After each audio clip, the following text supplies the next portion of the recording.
نحمدہ و نصلی علی رسولہ الکریم۔ ایک سوال تلا گنگ سے ہمارے پاس ہے کہ ام المؤمنین حضرت سیدہ ام حبیبہ رضی اللہ تعالیٰ عنہ کا وصال کس سنہ ہجری میں ہوا؟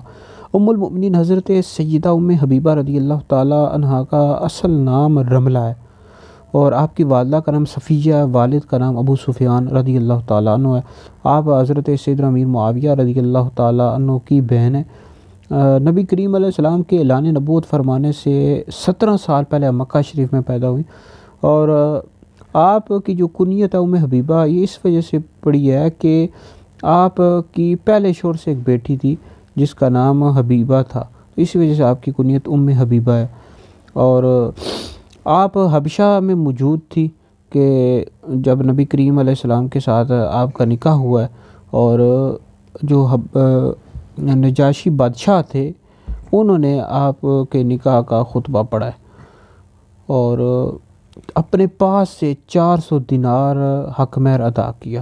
آپ کا جو وصال مبارک ہوا ہے 44 سنہ ہجری میں، ایک قول کے مطابق مدینہ شریف میں ہوا۔ قبر مبارک جنت البقیع شریف میں، دیگر ازواج مطہرات کے ساتھ ہی آپ کی قبر مبارک ہے۔ اللہ رب العزت آپ کے صدقے ہماری مغفرت فرمائے۔